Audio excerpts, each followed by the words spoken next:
Hola, el pastor Charlie Martínez de Vital Church. Ojalá que un día nos puedas acompañar aquí en McAllen, Texas, en vivo y a todo color, pero aún ahora creo que Dios tiene una palabra para ti, así que vamos con este mensaje. Bien, entonces vamos a la palabra. Los extrañé la semana pasada. El pastor Ociel hizo un increíble trabajo, trajo una palabra muy poderosa acerca de la paz y cómo el enemigo nos quiere robar la paz, pero no nos vamos a dejar.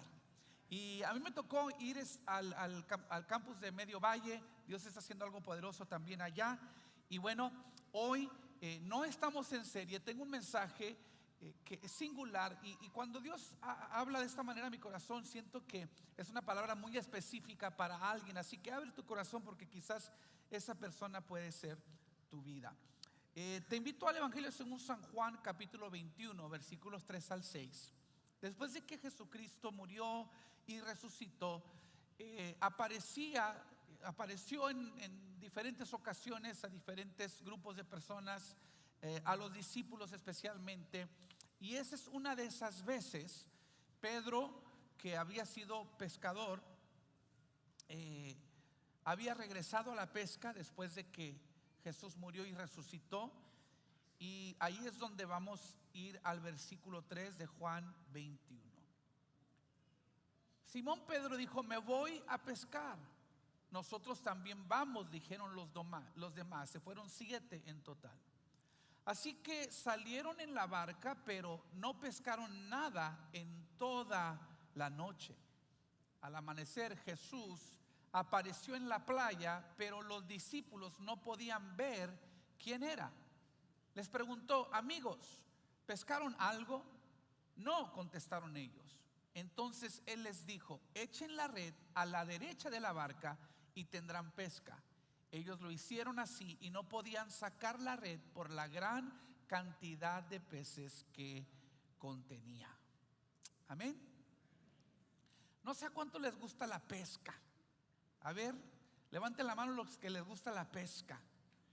Hay algo entre los que les gusta la pesca que siempre están contando. En nuestra historia dice que había 153 peces. Clásico de los que van a la pesca, tienen que tener el número exacto, ¿verdad?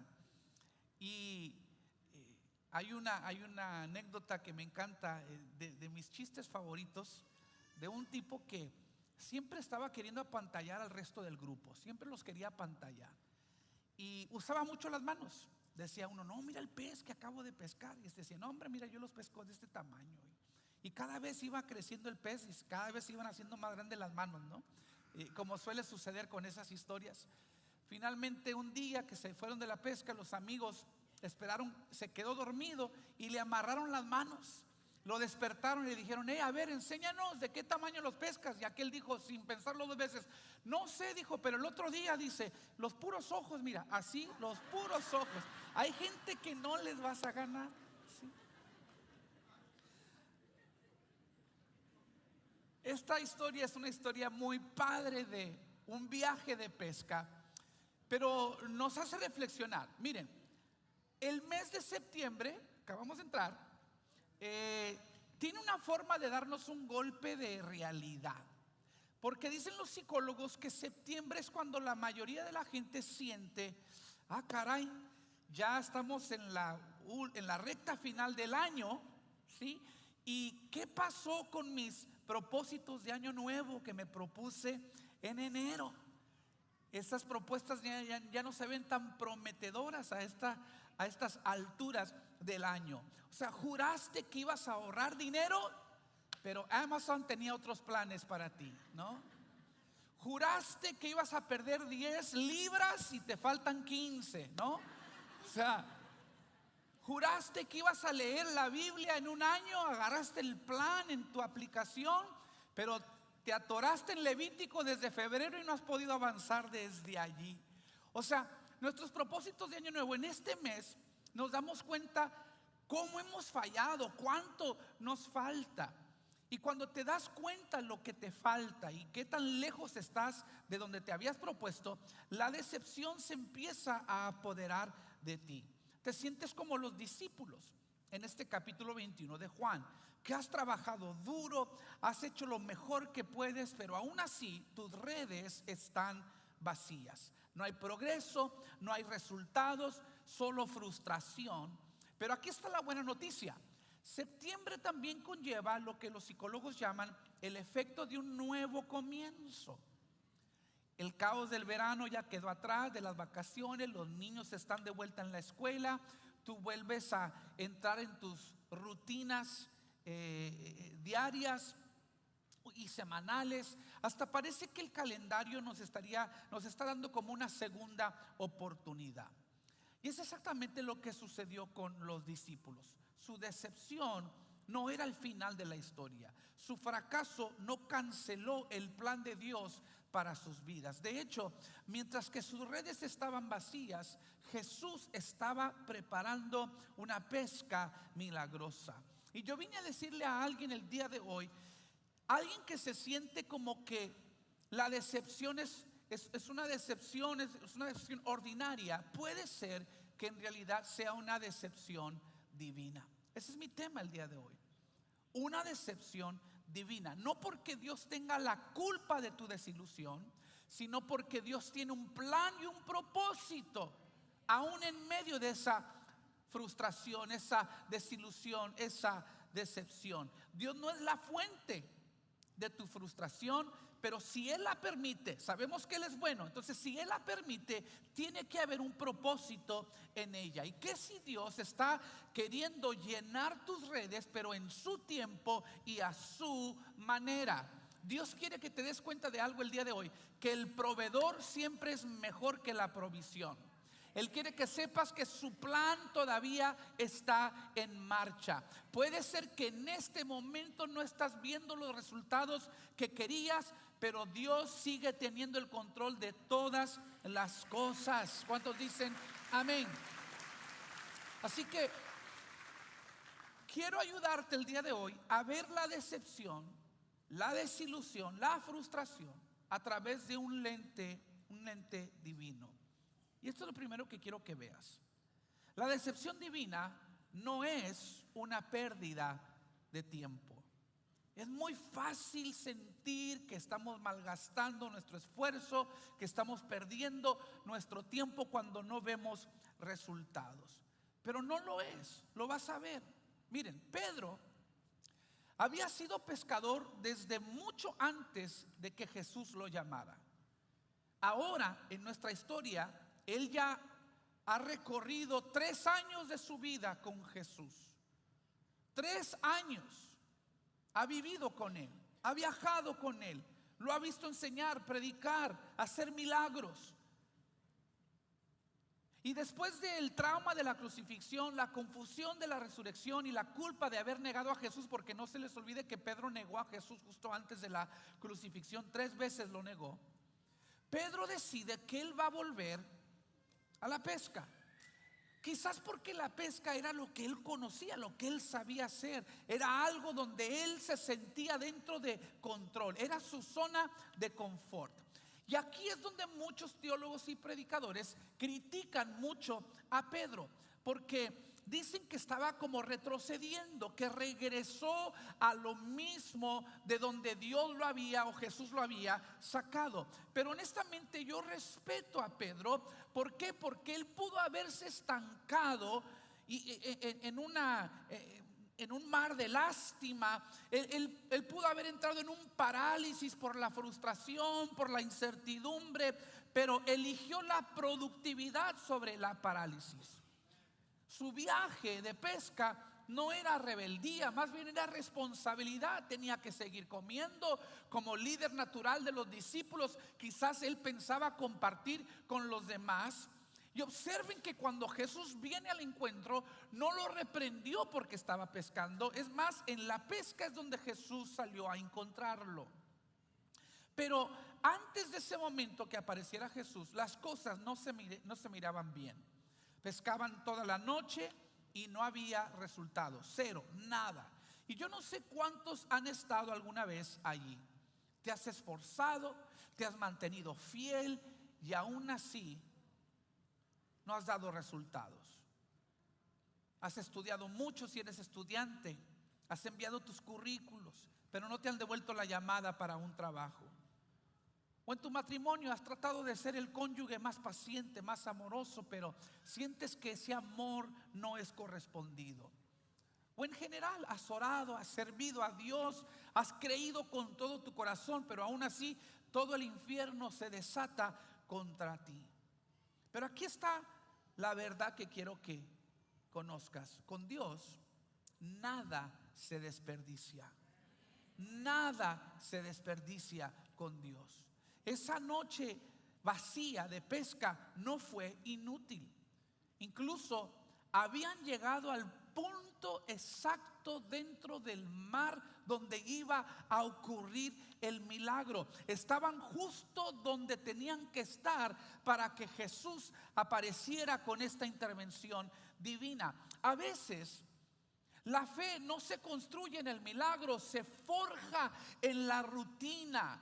Y puede ser que Dios está utilizando tu frustración para fortalecer, para moldear tu carácter. Porque no me dejarás mentir, es fácil mantenerse fiel cuando la vida es fructífera. Cuando todo te da resultados, es fácil mantenerte fiel a Dios.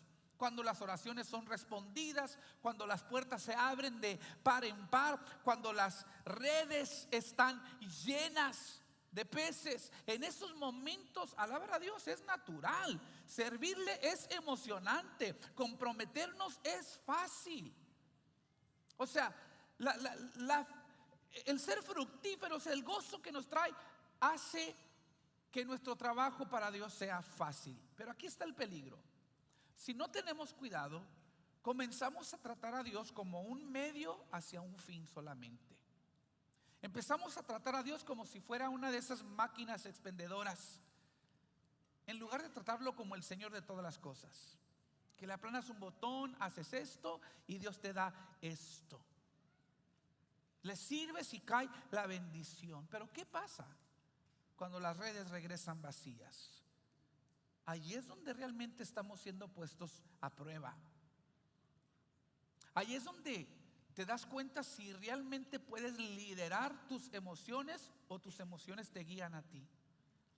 Allí es donde te das cuenta si realmente caminas por vista o caminas por fe.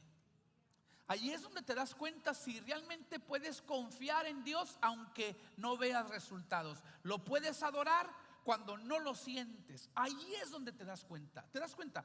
La fidelidad no se comprueba cuando hay fruto.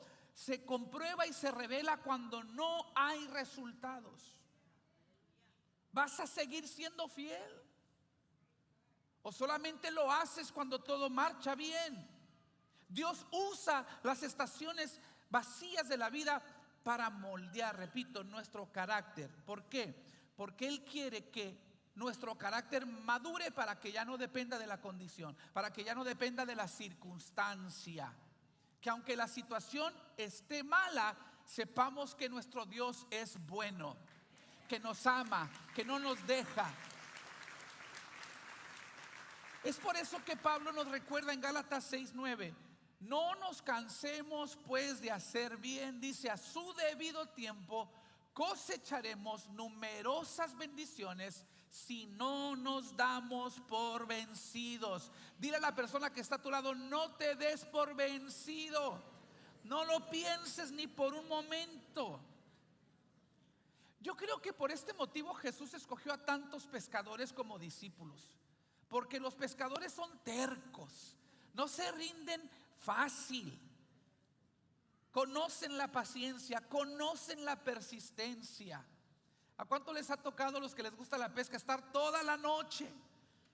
Pero uno rehúsa irse a casa sin llenar la hielera, ¿sí? No me voy hasta meter algo allí. Y yo creo que por eso Jesús escogió a muchos pescadores para ser discípulos, porque Él sabía no se iban a rendir fácil. Y yo te animo a hacer lo mismo: no te rindas fácilmente. Los milagros no solo vienen cuando crees en Dios para cosas grandes. Los milagros también vienen cuando le obedeces en cosas pequeñas. Cuando eres fiel en lo poco, Dios te pone en lo mucho. Así que mantén el rumbo, no te rindas. Tu milagro está más cerca de lo que piensas. Dice el salmista, el llanto puede durar toda la noche, pero la alegría viene por la mañana. Yo lo profetizo sobre la vida de alguien el día de hoy. Número 2, la decepción divina expone nuestros límites. Permítanme sentarme un momento en el hecho de que no pescaron nada. Ahí me voy a quedar un ratito más, porque estos no eran aficionados de la pesca, eran hombres expertos, pescadores profesionales. Tenían la preparación, la habilidad, los barcos, la experiencia, y aún así las redes vacías. ¿Por qué? Porque la sabiduría humana tiene sus límites. La preparación humana, el recurso humano tiene sus límites. Y Dios a veces permite que las redes vacías nos recuerden que el éxito en el reino de Dios no se trata solo de habilidad, se trata de rendición. Se trata de dependencia, depender de Dios. Dice Juan 21, versículo 3 y 4. Así que salieron en la barca, pero no pescaron nada en toda la noche. Mire esto, al amanecer Jesús apareció en la playa, pero los discípulos no podían ver quién era. Mire esto. Pensaron que estaban solos en el fracaso, pero Jesús estaba allí todo el rato. Si sus redes hubieran estado llenas, es posible que nunca hubieran notado que Jesús estaba allí a la orilla de la playa. Otra versión dice que no lo reconocieron. O sea, es una locura, porque habían caminado con Jesús durante 3 años consecutivos, pero en este momento ni siquiera lo reconocen. Podría ser que sus ojos estaban tan fijos en el mar en busca de provisiones que se perdieron de vista a aquel que creó el mar, aquel que creó a los peces. ¿Te das cuenta que a veces Dios tiene que cerrar aquello de lo que normalmente dependes? Tiene que quitarte aquello en lo que has puesto tu vista y tu confianza, para que puedas cambiar tu enfoque en la verdadera fuente, ponerla en Cristo Jesús. Te lo ilustro de esta manera. Yo tengo un amigo que nació ciego, y hay algo médicamente hablando y científicamente que entra en juego con los invidentes, con la gente que no ve, y se llama la neuroplasticidad. Es una palabra muy grande para describir la habilidad del cerebro humano de alguna manera reconstruirse y reconectarse naturalmente para adaptarse a las experiencias humanas. En otras palabras, cuando un sentido se debilita, los otros se fortalecen. En el caso de mi amigo, como él no puede ver, sus demás sentidos como que se afinan, se pulen todavía más a un nivel que para uno que ve no es normal. Por ejemplo, estábamos en la juventud en la casa, nos vino a visitar mi amigo y iba llegando mi hermano el mayor Abraham en su carro. Y todavía ni entra, apenas está llegando, estacionándose afuera, y de adentro de la casa mi amigo dice: mira, ahí viene Abraham. Y yo dije, primero, ¿cuál mira? Y segundo, ¿cómo sabes que es Abraham? Y me dice, por el sonido del motor del carro. En mi vida jamás le he puesto yo atención al sonido del motor del carro. ¿Por qué? Porque puedo ver quién se está estacionando, yo puedo ver quién va a llegar, pero el que no puede ver utiliza los demás sentidos. Mi mamá se ponía a hacer un caldo de pollo que era su favorito. Decía mi amigo, mira, la pastora está haciendo un caldo del que me gusta. ¿Y cómo sabes que es caldo? Pues puedo leer las especies, puedo leer el pollo hirviendo. Para caminar, por ejemplo, él se apoya en uno, me pone la mano atrás y él camina al paso que yo camino para no tropezar. Y su sensibilidad, o sea, de sentir mejor que la nuestra, Si yo pisaba un escalón hacia arriba, él sentía que el hombro subía y él pisaba hacia arriba. Si piso hacia abajo, él siente que el hombro baja y él pisa hacia abajo y no tropieza. Si yo tropiezo, me quita la mano de encima y me deja caerme solo. O sea, es increíble la manera en que hace esto.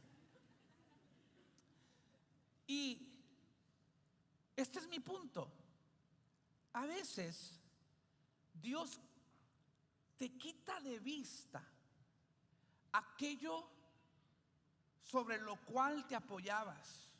Te quita de vista aquello de lo que dependías, para que tus sentidos espirituales aumenten, para que tengas una mayor conciencia del proveedor. A veces te quita o permite que pierdas la provisión para que tengas una mayor conciencia del proveedor. Si hubieran estado pescando y pescando y pescando y con las redes, nunca hubieran visto a Jesús parado en la orilla de la playa. Y eso es exactamente lo que Jesús estaba enseñando a los discípulos. Las redes regresaron vacías, no porque olvidaron cómo pescar. Volvieron vacías porque Dios estaba exponiendo sus límites. Él estaba diciéndoles: dejen de confiar en lo que siempre han conocido y confíen en mí. Y yo no sé para quién es esto, pero tal vez Dios también está vaciando tus redes. El trabajo no te ha funcionado, no te ha dado resultados, la oportunidad se te escapó, la relación fracasó, pero vengo a decirte que eso no es Dios abandonándote. Ese es Dios eliminando las distracciones para que puedas estar más consciente de su presencia, de que Él no falla, Él está allí, Él no te dejará, Él no te desamparará. Es Dios invitándote a mirar hacia Él, enseñándote a escuchar su voz, enseñándote a poner tu mano sobre Él y dejar que Él abra camino, que Él guíe tus pasos. Esa es la belleza de la decepción divina.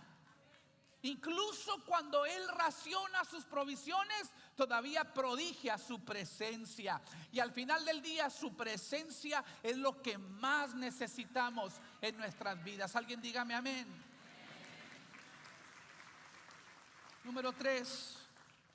La decepción divina crea espacio para una palabra fresca. Mira el versículo 6, les dijo: echen la red a la derecha de la barca y tendrán pesca. Ellos lo hicieron y no podían sacar la red por la gran cantidad de peces que contenía. Observe esto.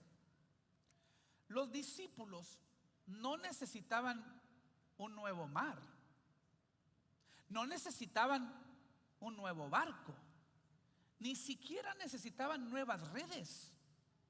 Estaban en el mar correcto, estaban en el punto exacto, tenían las redes apropiadas, estaban en el barco correcto. Lo único que necesitaban era una palabra fresca de parte del Señor. Su problema no era una falta de esfuerzo, su problema era una falta de dirección. A veces la diferencia entre el vacío y el desbordamiento es solo una palabra de Dios. Por eso te levantas los domingos en la mañana con una expectativa y con unas ansias de llegar a la casa de Dios, porque tú sabes bien que una palabra de parte de Dios es capaz de cambiar todo tu entorno. Y cuando tú vienes con esa calidad de fe, la palabra del Señor no vuelve vacía. Alguien dígame amén. Yo siento a Dios aquí. Pero aquí está el desafío. Las palabras frescas requieren humildad, incluso en las áreas en las que te sientes como un experto. Estos hombres crecieron en el agua, sabían pescar mejor que nadie. Y no es así que el lugar más difícil de confiar en Dios es en las áreas donde nosotros nos sentimos capaces. O sea, no necesito a Dios a veces somos tentados a pensar, no necesito a Dios en esta área, porque es lo que yo sé hacer. Y es interesante que justo donde, en la área en la que eran expertos, no daban resultados. Y yo creo que así lo preparó Dios, porque él estaba creando un espacio para lo que sí les faltaba, que era una palabra fresca. Porque creer que tú lo tienes todo y que lo sabes todo y que lo puedes todo, espiritualmente hablando, es un lugar muy peligroso donde estar. Porque los todos primero caen mal. ¿Sí o no?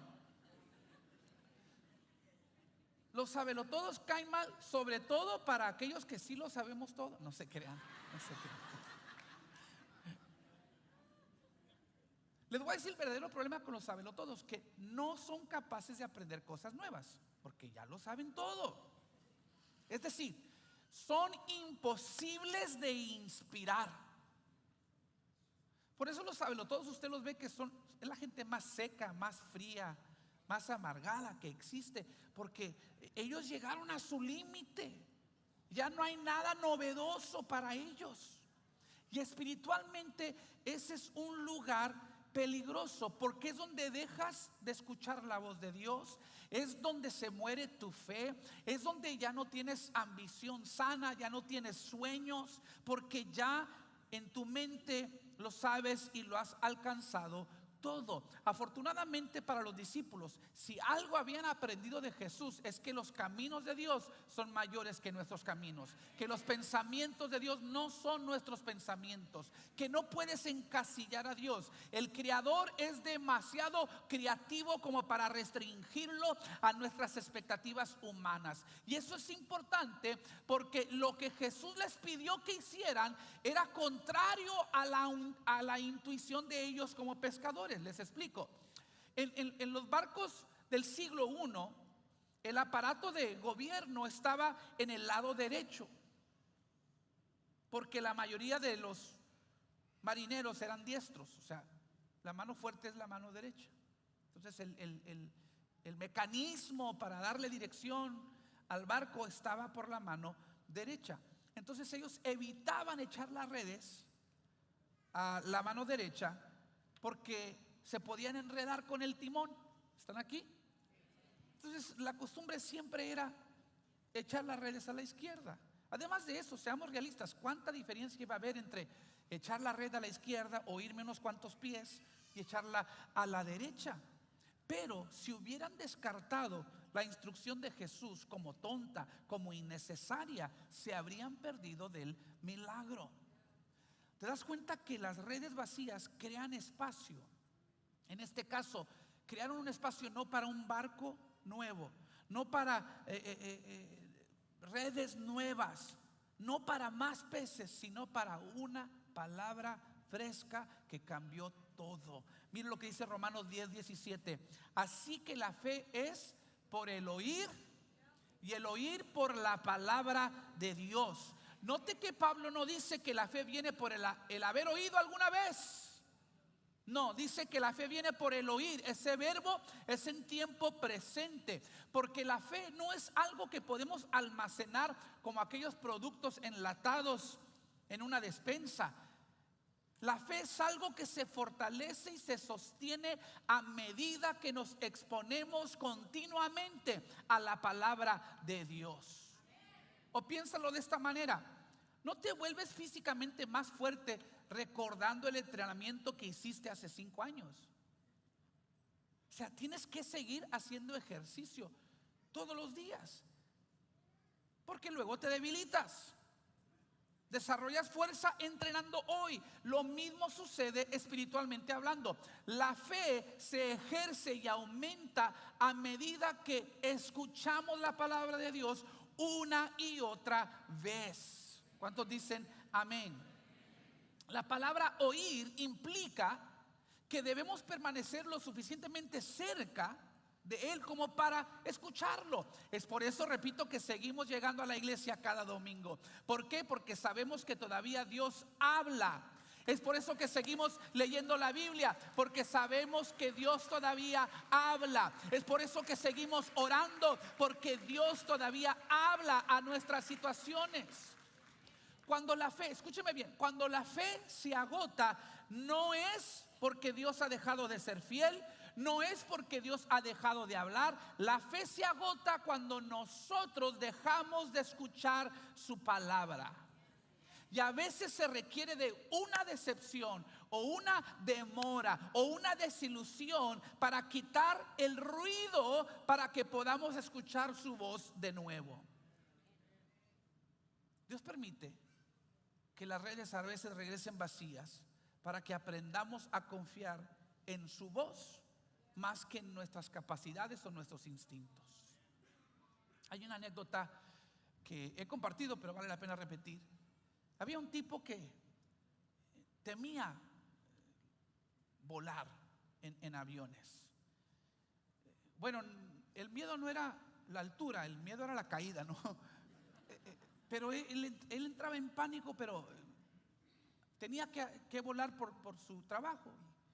Y un día se subió a un avión y subió a 30,000 pies de altura el avión, y de pronto entra en una turbulencia donde se sacude la nave y empieza a temblar, y los motores como que empiezan a ranarse, y el tipo empieza a tener temor, y entonces internamente gritó: Señor, ayúdame. Y Dios le habló y le dice: abre la ventana y en el nombre de Jesús dile que cese. Y el tipo abrió la ventana y dijo: viento, turbulencia, en el nombre de Jesús cesa. Oiga, y como si fuera un switch de luz así, oiga, se detuvo el viento, la nave iba serenita, serenita, serenito el avión.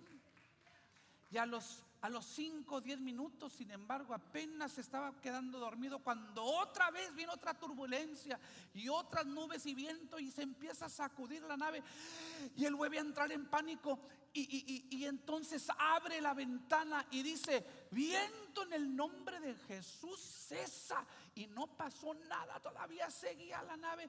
Te digo en el nombre de Jesús que te calmes. Oiga, y luego un bajón y peor la cosa. Entonces él le dice: Señor, ¿qué pasó? La primera vez me dijiste que en el nombre de Jesús le hablara al viento por la ventana. Lo volví a hacer esta segunda vez y ya no funcionó. Y Dios le dice: sí, porque la primera vez, antes de hablar con el viento, hablaste conmigo.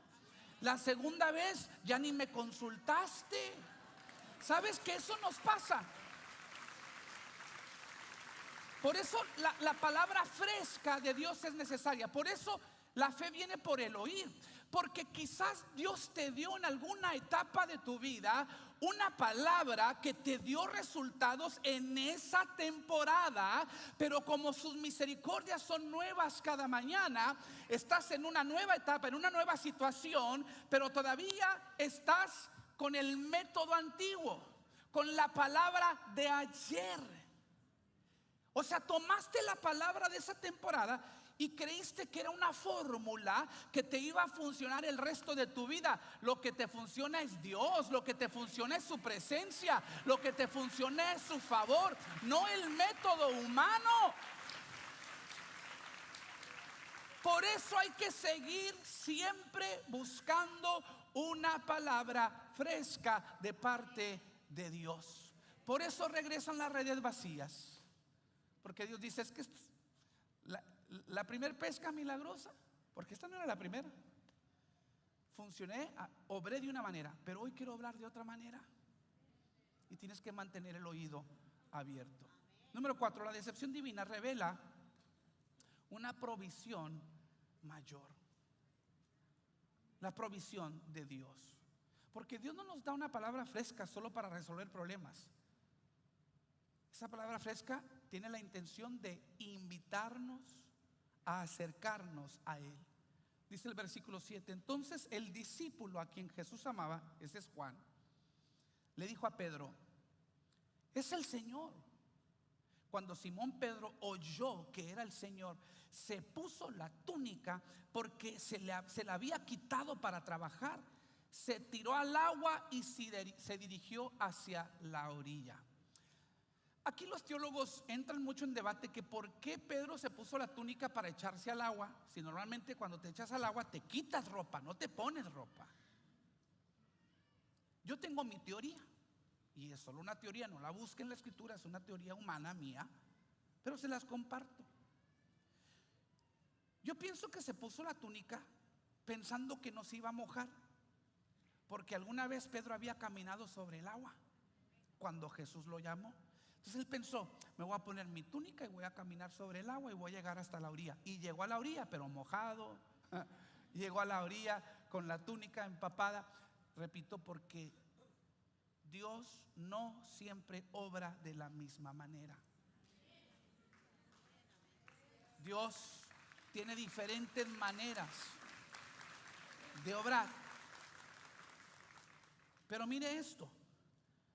Después de la pesca milagrosa es cuando Juan reconoce a Jesús, es el Señor. Después de la pesca, ¿te das cuenta que el milagro nunca se trató realmente de los peces? Se trató de acercarse a Jesús, de reconocer a Jesús nuevamente después de una noche de fracaso, después de una temporada de incertidumbre. Dice el Salmo 105, el versículo 4: buscad a Jehová y su poder. Mire esto: buscad siempre su rostro. Alguien diga conmigo: rostro. Los discípulos habían estado buscando las manos de Dios, no su rostro. Les explico la diferencia. Cuando buscamos las manos de Dios, estamos buscando lo que Él puede darnos: su bendición, su provisión, el avance en la vida. En el caso de los discípulos, querían peces. Pero cuando buscamos su rostro, no estamos buscando algo necesariamente humanamente tangible. Estamos buscando su presencia, su corazón, su carácter, su gloria. Los que son padres entienden esto cuando los niños son pequeños y se acercan a uno. Es normal que se acerquen y te sean cariñosos porque quieren que les des algo. Dame para comprar el juguete, dame para comprar moneditas para mi juego de video, cómprame el pastelito. O sea, se acercan con cariño cuando quieren algo. Y eso es normal porque no pueden dar ni hacer por sí mismos, así que recurren a uno. Pero como padres, dígame sí o no, conocemos la diferencia entre cuando se acercan por amor y cuando se acercan por conveniencia. Lo sabemos discernir, ¿sí o no? Yo recuerdo cuando mis niños estaban más pequeños, uno de ellos vino una vez y se sentó en mi regazo y me empieza a dar besitos y me abraza y yo medio tieso con sospecha. ¿Qué quieres? ¿A qué vienes? ¿Qué puedo hacer por ti? Y me dice sorpresivamente: no quiero nada. Ah, caray. Y luego, ¿por qué tanto cariño y por qué tanto abrazo? Porque eres mi papi. Porque te quiero, papá, te amo. Y cuando él me dice eso y me da más besos y me abraza, por instinto paternal, cualquier padre amoroso hubiera hecho lo mismo. ¿Qué creen? Mis manos lo abrazaron. Mis manos lo abrazaron porque vino buscando mi rostro. Y a los hijos de Dios les pasa lo mismo. Te afanas por recibir de la mano de Dios. Si supieras que si tan solo buscaras su rostro, si supieras y aprendieras a sentarte en su regazo, su mano nunca te faltaría. Al contrario, sus manos te abrazan, te rodean. Vas a conocer la mayor provisión de Dios. Porque no solo tienes la despensa, no solo tienes la provisión, tienes a la fuente, tienes al proveedor, al que nunca deja de ser. Siempre el proveedor va a ser mejor que la provisión. Las provisiones son buenas, pero no son la fuente. El dinero se acaba, el empleo se termina, la oportunidad se desvanece. Incluso este botín de pescado era solo temporal, pero Dios, el proveedor, es la fuente que nunca se seca. Y cuando nuestra fe está anclada en el proveedor, tú puedes estar en paz sin importar lo que te depare la vida. ¿Por qué? Porque tú sabes que Él tiene recursos ilimitados y va a proveer una y otra vez. Siempre Él te va a estar proveyendo conforme a sus riquezas en gloria. Esas riquezas son inagotables. Alguien dígame amén. Mire esto, el versículo 9. Cuando llegaron, o sea, a la orilla del mar, encontraron el desayuno preparado para ellos: pescado a la brasa y pan. ¿Qué es lo que tenían cocinando? ¿Qué es lo que tenía Jesús cocinando en la brasa? Pescado. Wow. Lo mismo que ellos habían buscado atrapar toda la noche sin resultados. Resulta que Jesús ya lo tiene, ya lo pescó, ya lo asó, ya lo sazonó, ya lo sirvió. O sea, mira lo que Jesús está haciendo. Él les está diciendo: lo que ustedes apenas van cuando yo ya fui y vine. Se afanan por conseguir lo que yo ya tengo en la mano para darles. Yo no sé a quién le está ministrando esta palabra, pero ahí vas tras la satisfacción, allí vas tras el éxito. Quieren la paz, quieren la alegría. Jesús dice: si vinieras a mí te darías cuenta que ya lo tengo preparado. Yo tengo lo que tú vienes buscando. Y la lección es esta: que lo que necesitas no se encuentra en tu esfuerzo, se encuentra en la mano de Dios, en la gracia de Dios. Es por eso que Dios permite la decepción a veces, para que aprendas a dejar de agotarte tratando de fabricar lo que solo Él te puede dar.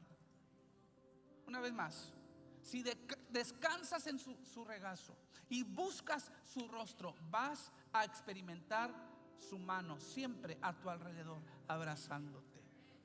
Un último punto: la decepción divina nos invita a colaborar con Jesús. Dice el versículo 10: traigan algunos de los pescados que acaban de sacar, dijo Jesús. Así que Simón Pedro subió a la barca y arrastró la red hasta la orilla.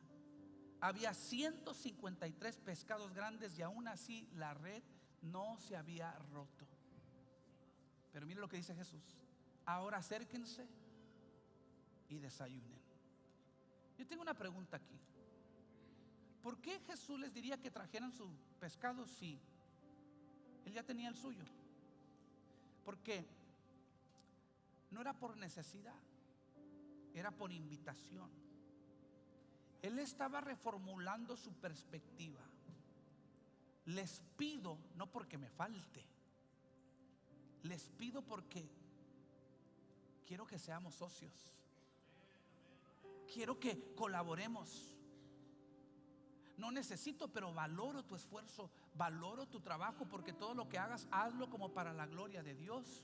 Trabaja arduamente, esmérate, prepárate, edúcate, haz lo que tengas que hacer.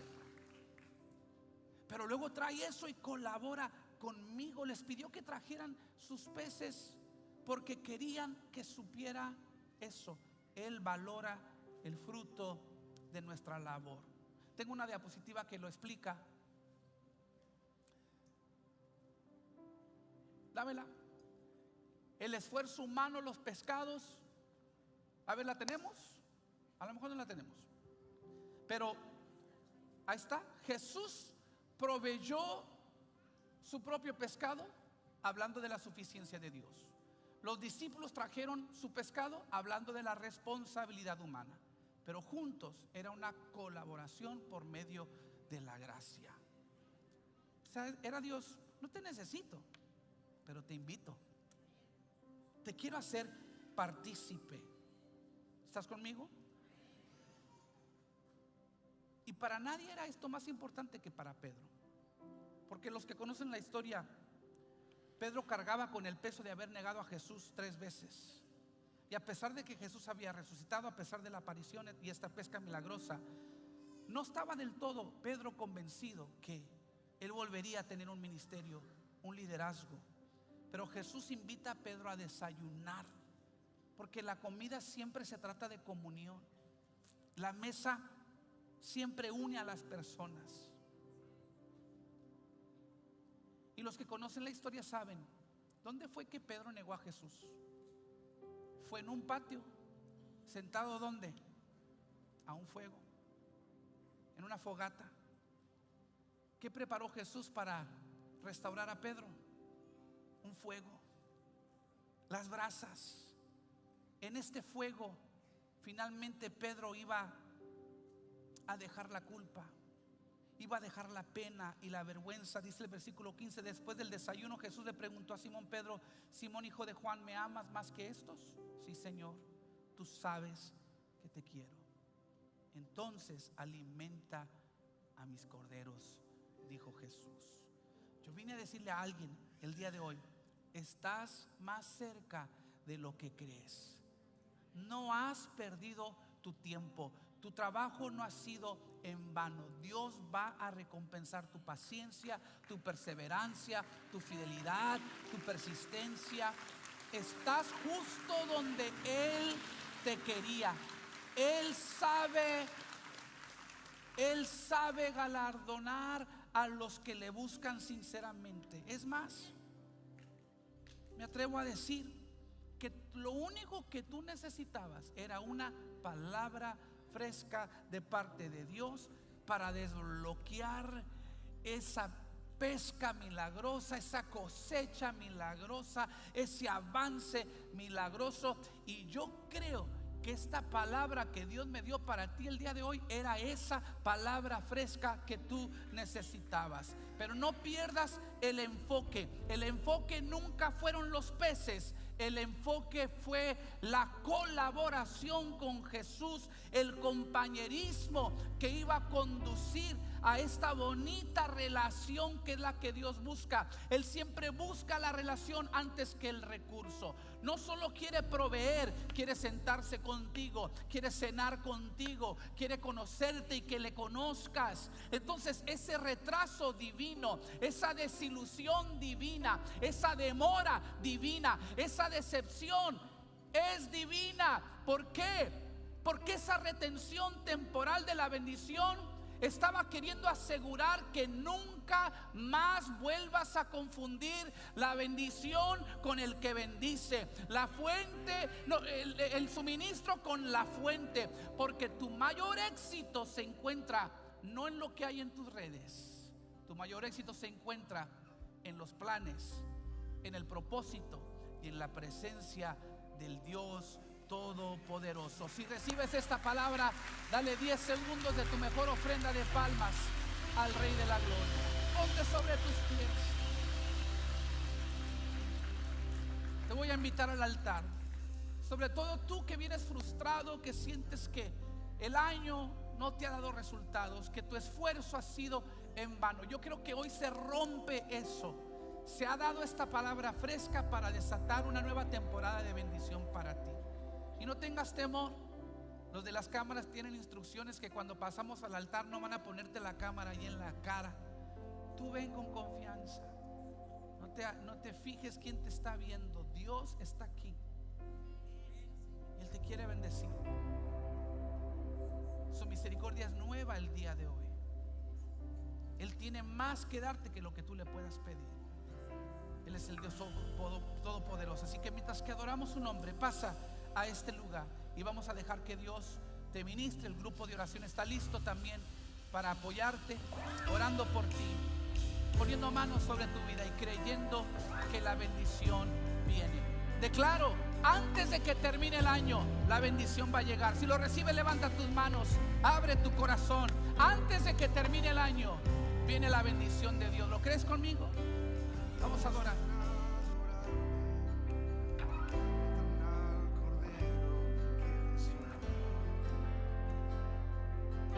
Los que nos precedieron, los que en él verán,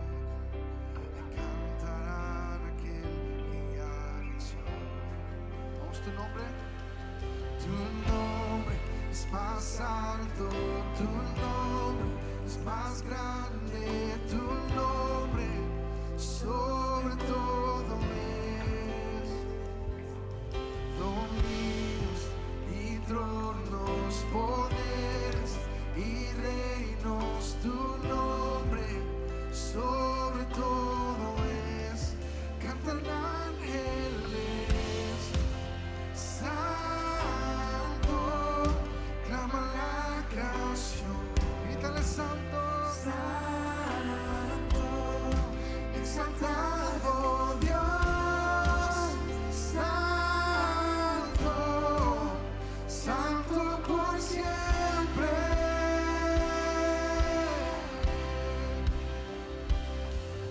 Si eres perdonado, Él te redimió, canta al Cordero su canción. Si con Él caminas, libre de temor, canta al Cordero su canción. Cantemos al Cordero su canción.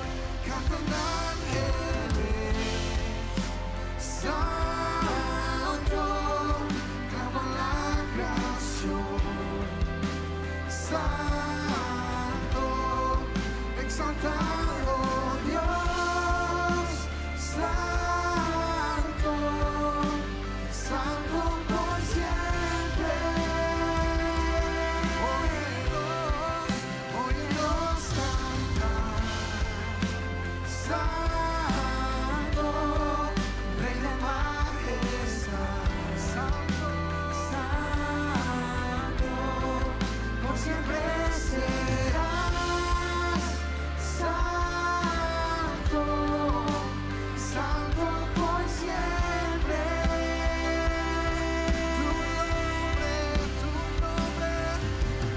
Tu nombre es más alto, tu nombre, vamos gritando fuerte, grande, tu nombre sobre todo es.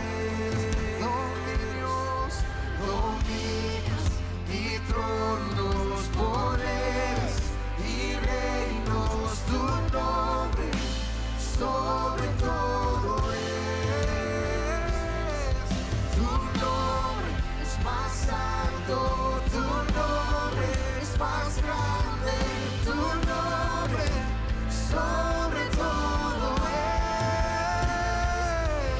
Dominios y tronos, poderes y reinos, tu nombre sobre todo es.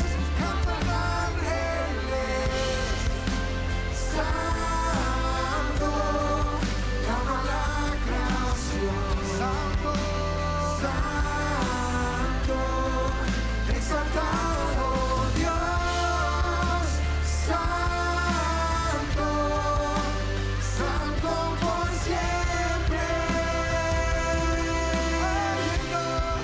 Óyenos cantar, santo, Rey de majestad, santo, santo, santo, por siempre serás, santo, santo por siempre. Por siempre serás, santo, santo por siempre.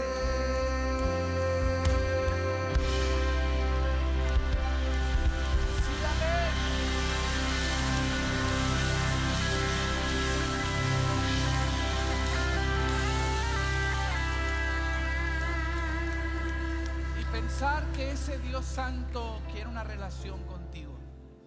Si nunca has tomado esa decisión de invitarlo a ser el Señor y Salvador de tu vida, esta es tu oportunidad. Cierra tus ojos e inclina tu rostro un momento. Dile conmigo: Señor Jesús, te entrego mi vida y mi corazón. Me arrepiento de mis pecados y te pido perdón. Te confieso mi Señor y mi Salvador. y me dedico a servirte. Así que te invito, Espíritu Santo, sé mi guía, ordena mis pasos, dame el poder y la sabiduría para desempeñar mi propósito aquí en la tierra como hijo de Dios.